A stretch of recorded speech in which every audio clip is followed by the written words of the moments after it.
하나님의 시간과 만남이란 제목으로 하나님 말씀 증거하겠습니다. 어떤 책에 기록된 내용이었습니다. 케냐에 파송된 선교사님에 대한 이야기인데요. 이 케냐가 외국인들이 거주하는 곳은 좀 치안이 안전하지만 지방이나 아니면 변두리는 치안이 많이 불안정하다고 합니다. 대낮에도 강도를 당하거나 아니면 차를 타고 가는데도 총기를 든 강도들을 만날 수도 있고 소매치기 당하는 일은 흔한 일이다라고 합니다. 그래서 치안이 불안하기 때문에 한인들이나 선교사님들이 활동하기가 좀 여러 가지 제약이 있다는 겁니다. 그래서 제일 좀 마음 편안하게 즐길 수 있는 시간이 어떤 시간이냐면 저녁 시간에 함께 모여서 지인들과 만나서 음식을 먹고 교제하는 그 시간이 굉장히 좀 기쁨이 되고 또 안정적인 그런 시간이라고 합니다. 한 번은 한국의 유명한 자동차 회사에서 이렇게 파견된 지부장으로 오신 한인이 계셨는데 선교사님이 이 가정에 초대를 받아서 저녁 식사를 하게 되었습니다. 음식을 맛있게 먹고 그다음에 담소를 다 나누고 이제 좀 시간이 제법 늦게 되어서 이제는 이제 집으로 돌아가려고 이제 막 자리에 일어서는데 그 지부장님의 집에 딸이 둘이가 있는데 평소에는 아주 사이가 좋았습니다. 근데 그때 이상하게 둘이 막 티격태격 하면서 싸우는 겁니다. 그래서 이제 선교사님 그냥 가기가 좀 머쓱하고 해가지고 둘이 불러 앉혀놓고 뭐 이런 얘기도 좀 해주고 저런 이야기도 해주고 이제 살살 달래면서 화해를 시키는데 한 5분쯤 되었을까 갑자기 밖에서 굉장히 가까운 거리에서 총격 소리가 막 나는 겁니다. 그래서 막 깜짝 놀래가지고 막 몸을 낮추고 웅크리고 있다가 한참 지나고 난 다음에 이제 조용해져서 이제 밖에 나가 보니까 그 경비를 하시는 분들 이야기가 이 강도들이 주유소를 털고 이제 차량을 탈취해서 도망가려고 딱 숨어 있었는데 그때 경찰이 출동해가지고 서로 총격전을 벌이고 강도들은 이제 사살당하고 그런 일이 있었다는 겁니다. 그래서 이 선교사님이 소름이 싹 돋는 겁니다. 야, 5분만 지체하지 않았다고 나갔다고 한다면 그런 일을 당할 수도 있었겠다. 차량을 탈취당해가지고 뭐 이리저리 끌려다니다가 죽을 수도 있었겠다라는 이런 생각이 막 드는 겁니다. 5분만 만약에 지체하지 않았다고 한다면, 만약에 이 자매들이 평소에 잘 지내다가 하필이면 그때 싸웠는데 만약에 안 싸웠다고 한다면 어떻게 되었을까? 여러분, 싸움도 유익하게 되더라고요. 그런 내용의 글을 제가 읽어보았습니다. 참 하나님께서 기가 막힌 타이밍으로 그 위기를 모면하게 해주셨다라는 것입니다. 여러분, 우리가 살다 보면 그런 일을 겪을 때 있지 않습니까? 나는 생각지도 않았는데 너무나도 신기하게 뭔가 딱딱 들어맞는 그죠? 그런 놀라운 일들을 경험할 때가 있습니다. 내가 특별히 뭐 잘한 건 아닌데 희한하게 일이 절묘하게 잘 맞아떨어질 때 우리가 뭐라 합니까? 기가 막히다, 기가 막히다. 이런 표현을 쓰게 되는 것입니다. 여러분, 어떤 물건을 사려고 딱 벼르고 있는데 너무 비싸서 못 사고 있다가 이번에는 막 한번 내가 마음 크게 먹고 단단히 먹고 한번 질러보자 해가지고 백화점 가서 딱 사려고 하는데 그날 마침 50% 세일을 하는 거예요. 얼마나 뭐 기분이 좋겠습니까? 우리 어릴 때 그런 생각합니다. 만약에 방학 숙제를 이제 개학할 때 다 됐는데 방학 숙제를 다 못한 거예요. 다 못했는데 이게 하루 이틀 될 게 아니거든요. 근데 마침 가을 태풍이 좀 일찍 와가지고 태풍이 와가지고 휴교령이 내렸다. 아싸 이러면서 막 지붕이가 날아가든지 말든지 뭐 이럴 때가 있더라는 겁니다. 그죠? 한 번은 제가 공항에 차를 타고 이렇게 가는데 그날따라 좀 늦었어요. 그래서 이거 아직 잘못하면 비행기 놓칠 수도 있겠다. 제가 뭐 전용 비행기가 있는 것도 아니니까. 그래서 주차장에 가면은 여러분 그 입구에 가까운 주차장은 늘 항상 이렇게 꽉 차 있어. 만원입니다. 그래서 쉽게 가도 자리가 없어요. 근데 그날따라 제가 늦었는데도 불구하고 이상하게 거기 들어가고 싶더라고요. 원래 잘못하면은 괜히 들어갔다가 또 나와서 다른 곳에 옮기면 시간이 더 많이 걸릴 텐데 이상하게 그때는 한번 들어가 보자 하면서 그냥 용기를 내가 들어갔는데 마침 앞에서 한 대가 설설설설설 차가 나가는 거야. 아싸 하고 그 자리에 딱 대고 늦지 않게 비행기를 탈 수가 있었다라는 겁니다. 여러분, 그렇게 기막힐 타이밍이 있을 때가 있습니다. 근데 어떤 분들은 그 반대로 이 타이밍을 잘 맞추지 못해서 어려움을 겪는 분들도 있습니다. 어떤 지사님이 집을 안 팔고 버티다가 결국은 팔았는데 그때 막 집값이 확 오른다든지 주식을 사면은 내려가고 팔면은 올라가고 뭐 이런 그죠 타이밍이라든지 여러분 사랑도 타이밍이 있습니다. 마음이 딱 동시에 맞아야 됩니다. 나는 불같이 막 끓어오르는데 상대방은 냉랭하면은 절대 사랑이 이루어지지 않는 겁니다. 어릴 때 막 꼬치 친구처럼 그냥 막 허물없이 막 성장하다가 나중에 성장이 돼가 어른이 되는데 그때 막 이상하게 이성에 대한 마음이 막 생기면 동시에 그 마음이 생기면 서로 사랑의 결실을 맺게 되고 결혼을 하게 되지만 그러나 타이밍이 맞지 않으면 한쪽은 상처를 입고 말게 된다라는 것입니다. 여러분 문제는 우리가 이 타이밍을 잘 알면은 적절하게 잘 맞출 수가 있으면 얼마나 좋겠습니까만은 그러나 문제는 사람은 이 타이밍을 잘 모른다는 겁니다. 사람은 미래를 모릅니다. 그래서 언제가 가장 좋은 때인지 알기가 어렵습니다. 어떤 때는 너무 서둘러서 일을 망치기도 하고 어떨 때는 너무 머뭇거리다가 좋은 기회를 놓치기도 하더라라는 것입니다. 그러나 우리가 성경을 보면 하나님은 시간을 창조하셨고 시간을 주장하시고 지배하시고 그래서 하나님은 타이밍을 아주 절묘하게 정확하게 명확하게 맞추시더라라는 겁니다. 여러분 하나님은 우리가 기도할 때 그 기도가 언제 이루어져야 되는지 우리보다 하나님은 더 잘 알고 계십니다. 우리는 지금 당장 이루어졌으면 좋겠는데 하나님은 지금은 아니다 하면서 나중에 이루어 주실 때도 있다라는 것입니다. 우리가 그것을 알지 못하고 그래서 갑갑해서 답답하기 때문에 때로는 원망도 하기도 하고 때로는 불평을 하기도 하지만 그러나 여러분 서두르다가 실패할 때가 많이 있다라는 것입니다. 나중에 시간이 지나고 난 다음에 그때였구나 그때 했었어야 되는데 이런 생각을 가지게 되는 겁니다. 여러분 모든 것의 처음과 끝 알파와 오메가 되시는 하나님께서 시간을 주관하시기 때문에 하나님은 절대로 실수하지 아니하시고 실패하지 아니하십니다. 하나님은 가장 정확하시고 명확하시고 가장 최대의 효과를 이루어내신다는 것입니다. 그래서 우리가 하나님의 도우심과 기도의 그 응답을 우리가 인내심을 가지고 기다릴 필요가 있습니다. 원망하나 불평하지 않고 하나님께서 가장 적절한 때에 이루어 주실 것이다 라고 신뢰하고 믿고 맡기고 기다리는 것입니다. 여러분 우리가 할 수 있는 것은 그저 하나님이 인도하시는 그 길이 최선임을 믿고 신뢰하고 나의 스케줄에 하나님을 끌어당겨서 막 억지로 막 밀어넣는 것이 아니라 하나님의 그 시간표, 하나님의 스케줄에 나의 인생을 던지고 맡기고 하나님께 드리는 것입니다. 그것이 가장 우리 인생에 안전하고 가장 정확하고 가장 바른 지름길로 갈 수 있는 길이다라는 것입니다. 우리가 예전에 흔히 그런 말을 많이 하지 않습니까? 성령보다 앞서지 말자, 기도보다 앞서지 말자, 말씀보다 앞서지 말자. 네, 맞습니다. 여러분 하나님의 말씀보다 기도보다 앞서면 안 됩니다. 하나님이 앞서가시고 우리는 뒤따라서 가는 것입니다. 우리가 하나님의 시간에 기대고 하나님을 신뢰할 때 하나님 우리에게 기가 막힌 타이밍을 허락해 주십니다. 그리고 그것이 가장 안전하고 우리의 행복한 길이다라는 것입니다.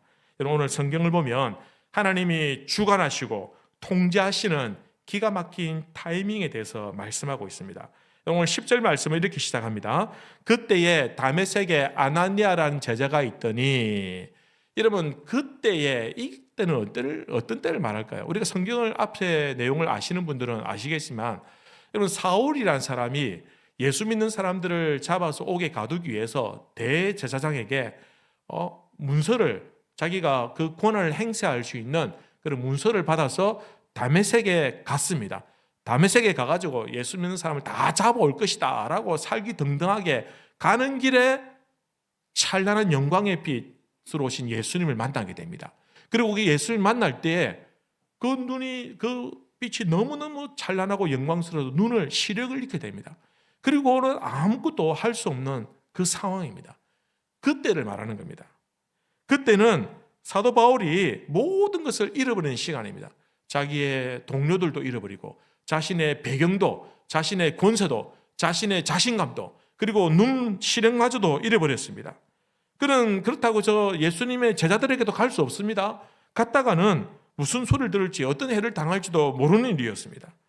그는 아무것도 알 수 없는 그 불확실한 그때에, 지금까지와는 전혀 다른 새로운 인생을 살아가야 되는 그때에 어떻게 시작해야 될지, 무엇을 시작해야 될지 알 수 없는 그때에 사울은 아무것도 할 수 없는 그때에 하나님께서는 아나니아라는 사람을 만나게 해주셨다라는 것입니다.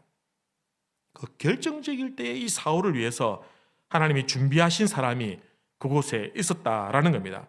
여러분, 이 기가 막힌 시간에 있었던 사람이 아나니아입니다. 그는 특별히 잘 알려진 인물이 아닙니다. 그냥 그저 제자로서 알려져 있고, 그리고 사도행전 22장에 보면 좀 착하고 경건한 사람, 그 정도로만 소개할 정도입니다.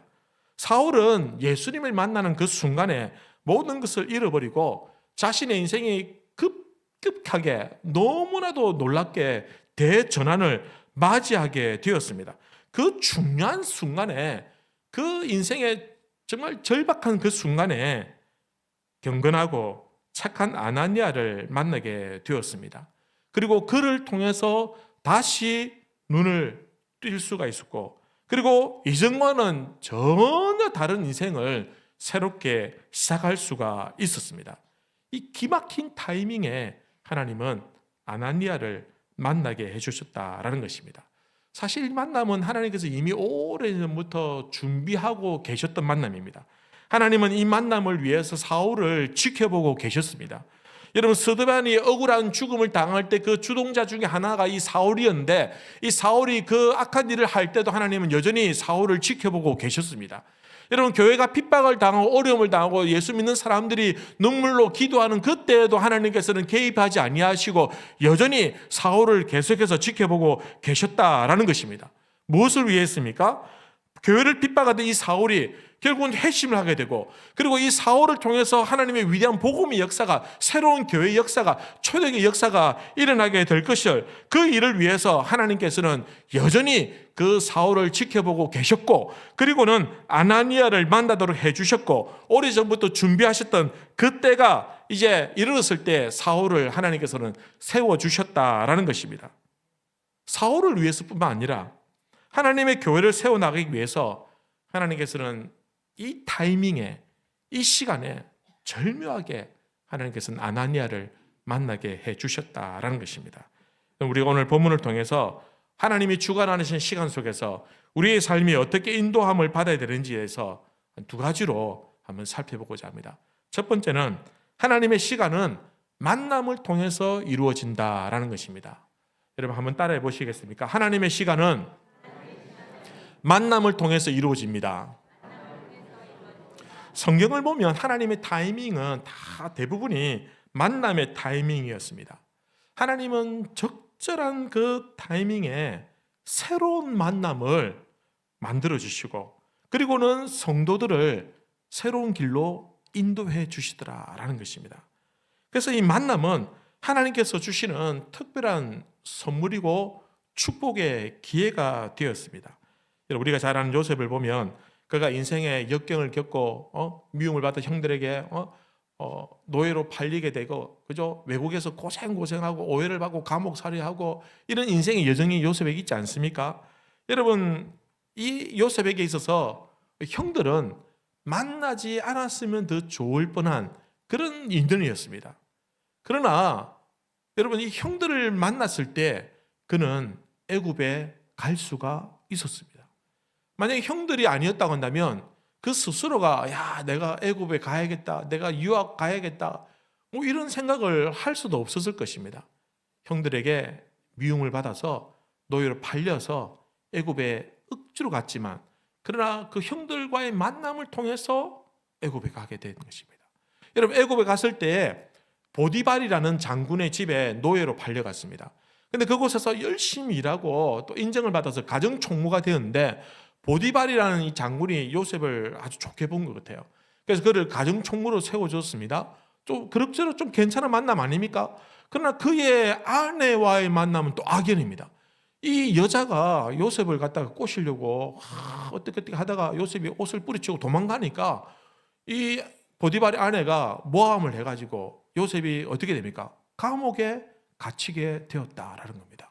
억울한 만남이고 만나지 않으면 좋을 뻔한 만남 같지만 그러나 감옥에 갔기 때문에 또 그곳에서 바로 왕 앞에 나갈 수 있는 기회를 얻게 되었다라는 것입니다. 여러분, 최고의 지도자인 이 모세를 한번 보십시오. 모세가 갈대 상자에 담겨져서 그 나일강에 이렇게 흘려보낼 때에 그때 하필이면 그때 이 바로의 공주가 목욕하러 나온 거예요. 여러분, 바로의 공주가 나일강에 목욕하러 나오는데 그 강이 우리 앞에 있는 홍제천 같은 이런 강이 아닙니다. 굉장히 크고 어마어마한 강인데 하필이면 그 조그만 아기가 담겨있는 갈대 상자를 보는 그 타이밍에 어떻게 그 갈 수 있느냐라는 겁니다.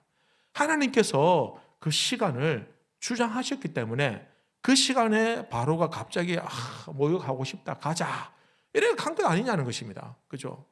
여러분, 그래서 때도 적당하게 끼어야지 목욕하고 싶은 마음이 들게 되는 겁니다. 여러분, 그 만남을 통해서 이 요셉이 바로가 죽지 아니하고 애굽의 왕자의 신분으로 성장하게 된 겁니다. 그가 자기 민족이 고난 당하는 것을 보고 가슴 아프게 생각해서 뭐 도와주려고 괜히 나섰다가 사람을 죽이고 결국은 광야로 도망하게 됩니다. 광야로 도망했습니다만 그 광야에 들어섰을 때에 그가 어떤 우물에 이르렀는데 하필이면 그때에 이드로의 딸들이 나와서 그곳에서 우물에서 양떼를 먹이려고 한 겁니다. 그때에 아주 나쁜 목자들이 와가지고 이 여인들을 쫓아낸 겁니다. 그때 또 이 바로가 모세가 나서가지고 또 혈기왕성하니까 그래 그 여자들 또 구해줬어요. 그리고는 그 여자들 가운데 십보라라는 딸과 결혼을 하겠어요. 이 광야에서 정착을 할 수 있었다라는 것입니다.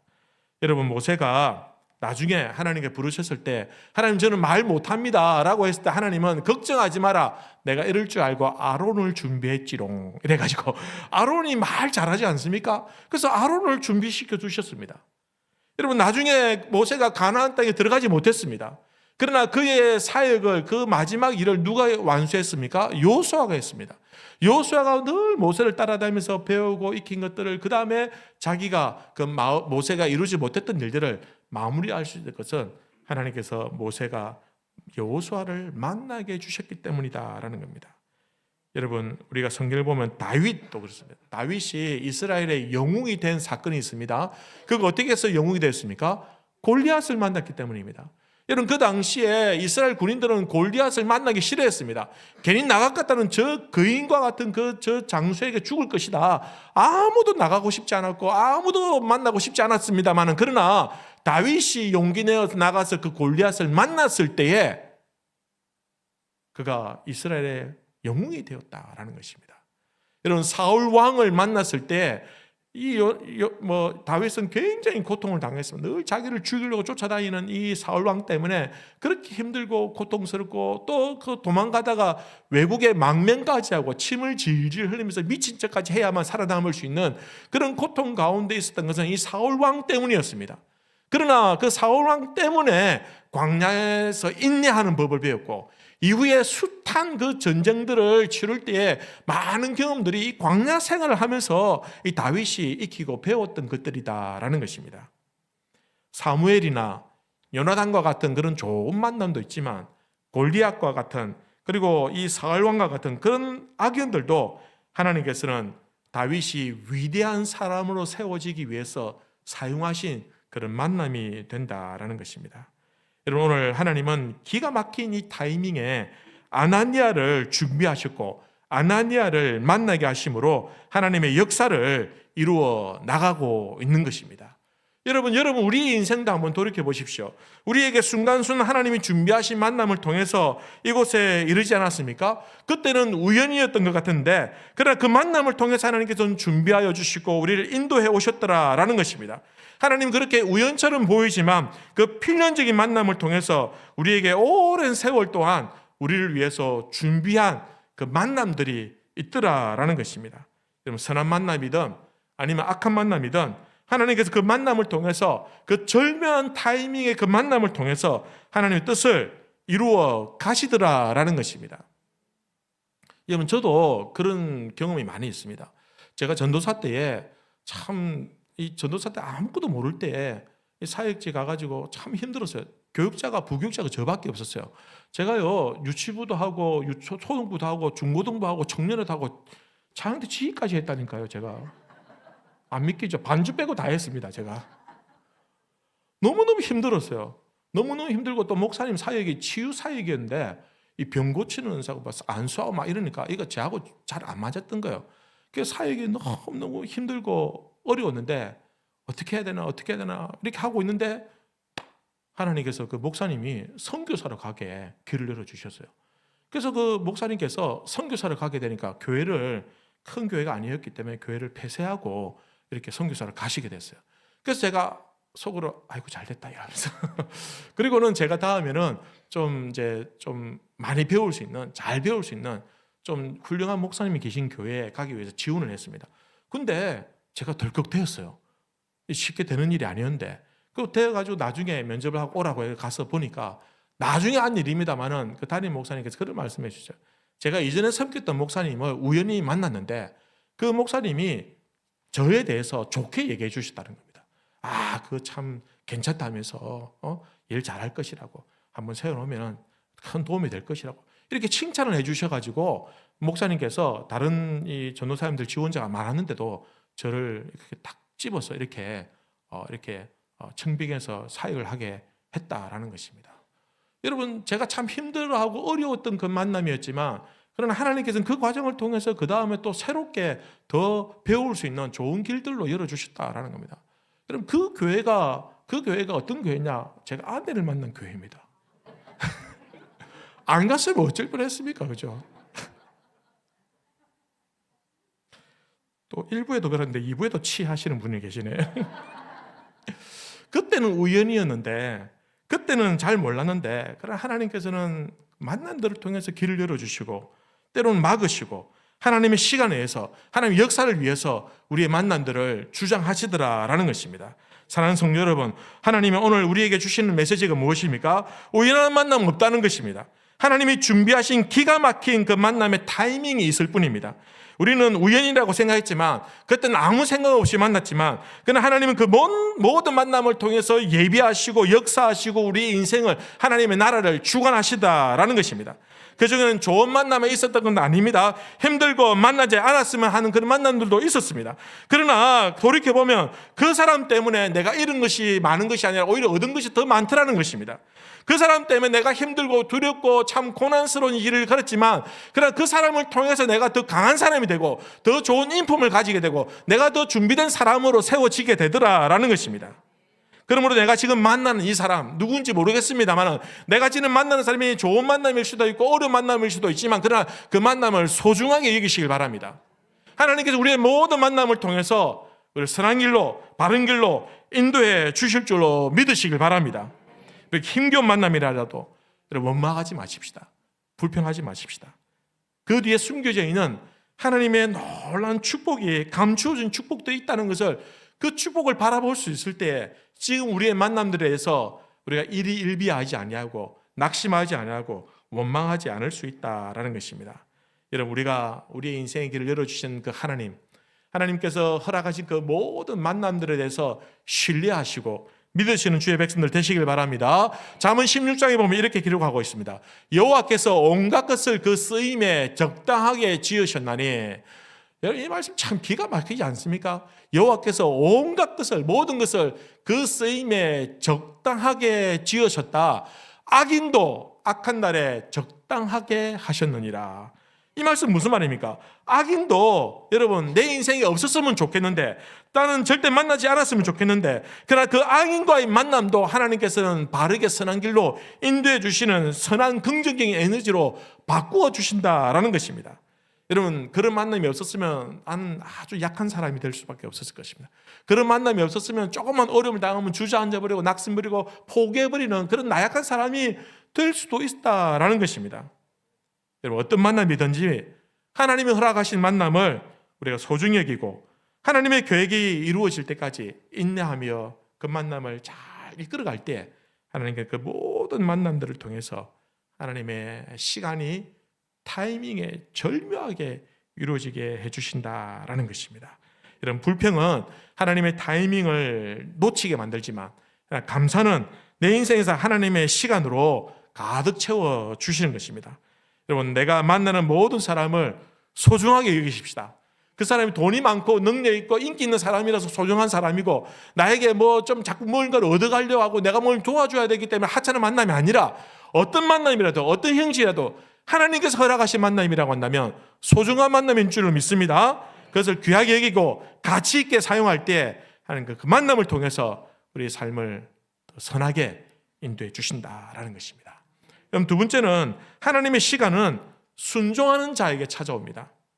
사실 이 아나니아 입장에서 보면 하나님께서 사울을 찾아가라 라고 했을 때 이게 사실은 쉽지 않은 이야기입니다. 좀 부담이 되고 좀 두려움도 있고 이 무슨 일을 당할지 모르는 그런 어떤 꺼려하는 마음이 있다라는 겁니다. 여러분, 오늘 본문 13절 14절 보시면 아나니아가 대답하되 주여 이 사람에 대하여 내가 여러 사람에게 듣사온즉 그가 예루살렘에서 주의 성도에게 적지 않은 해를 끼쳤다 하더니 여기서도 주의 이름을 부르는 모든 사람을 결박할 권한을 대제사장에게서 받았나이다 하거늘. 이 말은 무슨 말입니까? 하나님 안 만났으면 좋겠습니다. 하나님 싫은데요. 이런 표현 아닙니까? 그죠? 아나니아의 반응은 당연한 것입니다. 그러나 하나님께서 그를 부르셨을 때 그의 최종적인 반응은 어떻습니까? 순종하는 모습입니다. 여러분, 순종은 놀라운 결과를 가져올 때가 있습니다. 그의 순종이, 이 아나니아의 그 순종이 교회의 역사를 바꿔버렸습니다. 여러분, 개인적으로 볼 때 이 아나니아가 굉장히 영광스럽지 않겠습니까? 자기를 통해서 만난 이 사울이 하나님의 위대한 복음의 역사에 그렇게 귀하게 쓰임받는 인재로 사용되었다라고 한다면 자기가 안수해서 눈이 밝아지고 자기가 가르치고 자기가 이끌었던 이 사람이, 전도했던 이 사람이 하나님의 교회 역사에 위대하게 쓰임받았다라고 한다면 여러분 얼마나 영광스럽고 감격스럽겠냐라는 것입니다. 그런데 물론 사울을 변화시킨 것은 예수님이십니다. 여러분, 아나니아가 변화시킨 게 아닙니다. 예수님께서 다메섹 도상에서 그를 강력한 빛으로 그를 찾아와 주셔서 그의 마음을 완전히 거꾸로 틀으십니다. 그를 변화시킨 것은 예수님입니다. 하지만 그를 인도한 사람은 아나니아다라는 것입니다. 우리가 전도할 때에 사람을 설득시키고 변화시키는 거 사실은 우리가 할 수 있는 일이 아닙니다. 이건 성령 하나님께서 하시는 일입니다. 여러분, 우리는 그저 하나님이 일하시고 작업하시고 난 다음에 그 마음을 변화시키고 난 다음에 우리는 그냥 그 위에 숟가락 넣는 겁니다. 여러분, 내가 수십 번 교회 가자 했는데 꿈쩍 따르는 사람이 어떤 날 갑자기 교회 갈래? 이랬는데 따라 나서는 사람. 여러분, 내가 변화시킨 겁니까? 아니올시다. 하나님이 그 마음을 변화시켜 주셨다라는 것입니다. 그저 그 사람이 어떤 상황을 통해서 고민하게 만들고 그 사람이 어떤 일을 통해서 항복하게 만들고 그 사람이 누군가를 만남을 통해서 그 마음의 변화가 일어나도록 한 것은 하나님께서 하신 일이고 나는 그저 그를 인도할 것뿐이다라는 것입니다. 이런 어떻게 보면 교회 오시는 분들은 다 때가 되어서 오신 분들입니다. 내가 전도를 잘해서 오신 것이 아니라 하나님께서 그 마음에 이미 오래전부터 역사하시고 말씀의 씨를 뿌리시고 그 마음을 변화시켜 주시고 열매를 맺도록 해놓고 난 다음에 우리를 부르셔서 사용하실 때 우리가 갑시다라고 할 때 따라오게 된 것이다라는 것입니다. 그래서 우리가 전도할 때 잘한다고도 말할 수 없고 못한다고도 말할 수 없는 겁니다. 그저 모든 것을 준비하신 분은 하나님이시고 그저 쓰임받은 종에 불과하다라는 것입니다. 여러분, 아나니아가 어떻게 이런 큰 영광을, 이 영광스러운 기회를 얻을 수 있었습니까? 그것은 그가 순종했기 때문입니다. 오늘 10절 말씀을 보시면 그때 다메섹에 아나니아라는 제자가 있더니 주께서 환상 중에 불러 이르시되 아나니아야 하시거늘 대답하되 주여 내가 여기 있나이다. 이 말은 무슨 말입니까? 내가 준비가 되어 있습니다. 예, 내가 하겠습니다. 말씀드린 대로 순종하겠습니다. 라고 말하는 겁니다. 여러분, 사실 아나니아가 사울을 상대할 수준이 아닙니다. 솔직히 말하면. 이 사울은요, 그 당시에 가말리엘의 문화생활 최고의 학문을 배운 사람이고, 그리고 로마의 시민권을 가지고 있었고, 그 주위에는 아주 두터운 기득권층이 있었고, 바리새인 중에 바리새인이었습니다. 여러분, 아무도 이 사울을 꺾을 사람이 없었습니다. 함부로 할 수 있는 사람이 없었습니다. 그러나 그저 이 아나니아라는 이 평범한 사람이 그를 상대해가지고 그를 설득시킬 수준이 되지 못합니다. 그러나 하나님께서는 누구를 쓰십니까? 사울보다 더 강한 사람, 사울보다 더 많이 배운 사람이 아니라 준비된 사람, 순종하겠다고 아멘으로 나온 사람을 하나님께서는 쓰시더라라는 것입니다. 성도 여러분, 하나님은 누구든지 쓰실 수 있습니다만은 그러나 아무나 쓰지는 않습니다. 하나님도 까다롭습니다. 하나님은 어떤 분이냐면 준비된 사람을 쓰십니다. 순종하려고 아멘으로 화답한 사람을 쓰신다라는 것입니다. 세상은 능력으로 판단합니다. 능력 있는 사람을 쓰려고 하고 돈이 많은 사람을 쓰려고 하고 그리고 배경이 좋은 사람을 쓰려고 하지만 그러나 하나님은 그렇게 사람을 쓰시지 않더라는 겁니다. 하나님께서는 순종하는 사람을 사용하신다라는 겁니다. 이런 하나님이 다 만들어 두셨습니다. 하나님이 일하셨습니다. 하나님 내 삶 가운데 모든 것을 만들어 다 준비해 놓으셨습니다. 이제 누구와 같이 일하기를 원하냐 하면은 그 순간 하나님께서 쓰실 수 있도록 예, 제가 하겠습니다라고 준비된 사람을 하나님께서는 사용하신다라는 것입니다. 잘났다고 쓰임받는 건 아니더라는 겁니다. 여러분, 돈 많다고 쓰임받는 건 아닙니다. 재능 있고 실력 있는 순서대로 부름을 받는 건 아닙니다. 여러분, 교회 역사가 말해주고 있습니다. 하나님께서 부르실 때에 순종하는 사람이 쓰임을 받는 것입니다. 하나님께서 쓰실 때에 쉽게 쓸 수 있는 사람, 여러분, 하나님께서 쉽게 쓸 수 있는 사람을 하나님 즐겨 쓰십니다. 여러분, 하나님께서 쉽게 쓰실 수 있다고 해서 여러분, 내가 하찮은 존재라든지 아니면 내가 가벼운 존재, 그렇지 않습니다. 사람들에게는 우리가 얼마든지 다르게 말할 수 있지만 그러나 하나님이 나를 보시고 나를 부르실 때는 예, 제가 하겠습니다 라고 쉽게 쓰실 수 있도록 순종하는 사람이, 부를 때마다 아멘 하는 사람이, 부를 때마다 가겠습니다 하는 사람이, 부를 때마다 순종하겠다는 사람이 결국은 쓰임을 받게 되더라는 것입니다. 여러분, 하나님께서 우리를 부르실 때 어떤 마음으로 부르실까요? 여러분, 하나님 우리 부르실 때 정확하시고 명확하시고 분명하신 분인데 준비되지 않은 사람 부르실까요? 그렇지 않습니다. 하나님 준비되지 않은 사람 부르지 않습니다. 하나님 거부하는 사람 부르지 않습니다. 하나님이 부르신다라는 그 자체는 무엇을 의미하냐면 준비되었다라는 것을 전제합니다. 하나님 나를 부르시면 그래, 너 준비되었으니 내가 너를 부른다라는 것입니다. 그러면 하나님의 부름에 단 한 명도 외부 거절하고 외면한 사람이 없습니다. 결국 성경 역사 보면 모든 사람들이 하나님의 부름에 결국은 순종하게 되고 결국은 그 말씀에 따르게 되더라라는 것입니다. 그러니 하나님의 부르심을 신뢰하시길 바랍니다. 하나님 나를 부르신다. 왜 나를 불렀지? 하나님 실수하는 거 아닙니까? 실수 안 합니다. 하나님은 정확하신 분입니다. 분명하신 분입니다. 계산이 명확하신 분입니다. 하나님 나를 부르시면 내가 그만큼 쓰임받을 수 있는 자격이 있구나, 준비가 되었구나 라고 생각하시고 아멘 하시기 바랍니다. 여러분, 하나님이 쓰실 때 쉬운 사람 되시기 바랍니다. 여러분, 쉬운 사람 돼도 괜찮습니다. 하나님 앞에 쉬운 사람 되면 얼마나 하나님 기뻐하시고 기쁘게 생각하시냐 하면 불편한 사람도 있습니다. 뭐 할 때마다 이런저런 얘기도 많고 정말 한번 이렇게 일을 좀 부탁드리면 너무너무 힘든 분들도 계실 수 있습니다. 그죠? 그러나 그런 분 다음에 또 하나님이 또 부르실까? 여러분, 우리가 부름을 받을 수 있다라는 것은 영광스러운 일입니다. 여러분, 감사한 일입니다.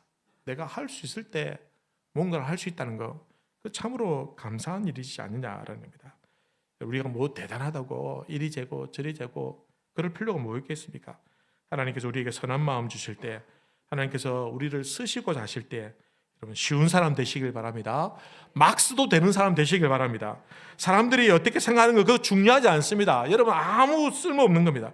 하나님께서 나를 어떻게 보시고 나를 부르시냐, 나를 부르실 때에 그냥 아멘하고 순종하며 나아갈 때 하나님은 그 사람을 통해서 역사를 만들어 가시고 하나님의 교회를 세우시고 하나님의 일들을 이루어 가시더라라는 것입니다. 사랑하는 성도 여러분, 하나님은 능력자보다 쓰시기 편하고 순종하는 사람을 불러 세우시고 쓰시는 줄로 믿으시길 바랍니다. 다른 말 하지 아니하고 순종할 준비가 된 사람을 찾으십니다. 하나님께서 마음껏 편안하게 쓰실 수 있도록 그렇게 하나님 앞에서 쉬운 사람 되시기를 우리 주님의 이름으로 기원합니다. 이 시간 다 같이 한번 기도하십시다.